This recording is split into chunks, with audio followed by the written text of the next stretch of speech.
एका कथित ऑडिओ क्लिपमुळे राष्ट्रवादी काँग्रेसमधली धुसफूस शिगेला गेल्याची सूत्रांची माहिती आहे। राष्ट्रवादीच्या एका नेत्याची अजितदादांबद्दल आक्षेपार्ह बोलतानाची कथित ऑडिओ क्लिप सुनेत्रा पवारांकडे असल्याची सूत्रांची माहिती आहे। राष्ट्रवादीच्या दुसऱ्या एका नेत्यानं ती कथित ऑडिओ क्लिप सुनेत्रा पवारांना ऐकवल्याची सूत्रांची माहिती आहे। महत्त्वाची आणि मोठी बातमी आपण पाहताय।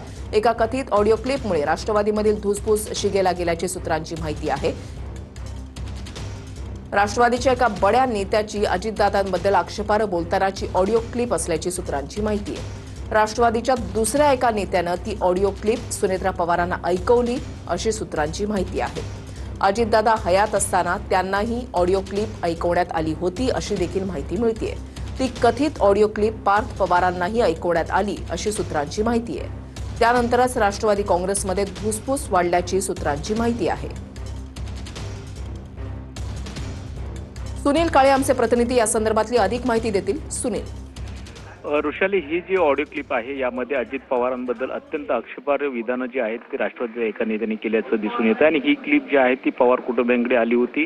सुनेत्रा पवारांना सुद्धा ती ऐकवलेली आहे आणि यामुळे जे आता राष्ट्रवादीतली अंतर्गत धुसफूस जी आहे, ज्या पद्धतीनं वितुष्ट जे निर्माण झालेलं आहे पार्थ पवार, सुनेत्रा पवार आणि इतर नेत्यांमध्ये, त्या धुसफुसीचं कारण सुद्धा हीच ऑडिओ क्लिप असल्याचं सुद्धा समजून येत आहे। आणि ही ऑडिओ क्लिप जी आहे ती अजित पवार यांना सुद्धा ऐकवण्यात आली होती आणि त्यानंतरच त्यावेळेस सुद्धा काही नेत्यांबद्दल अजित पवारांनी कानउघडणी सुद्धा केलेली होती। त्यामुळे या पूर्ण जी घटना आहे ही ऑडिओ क्लिप आहे, यानंतरच जी राष्ट्रवादीतला आत्ताचा जो संघर्ष दिसतोय याला ती पार्श्वभूमी जी आहे ती ऑडिओ क्लिपची सुद्धा असल्याची शक्यता व्यक्त केली जाते।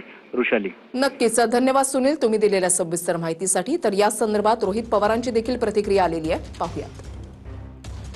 ऑडिओ क्लिप काही मी ऐकली नाही, हे मी मीडियाच्या माध्यमातून सुद्धा सांगितलेलं आहे। ऐकली आहे सुनेत्रा काकींनी आणि पार्थली, त्यांना जाऊन तुम्ही विचारा क्लिप मध्ये काय होतं, काय बोललं गेलं, कुठल्या लेवलला बोललं गेलं दादांबद्दल, हे तुम्हाला तुमचेच नेते त्या ठिकाणी सांगतील।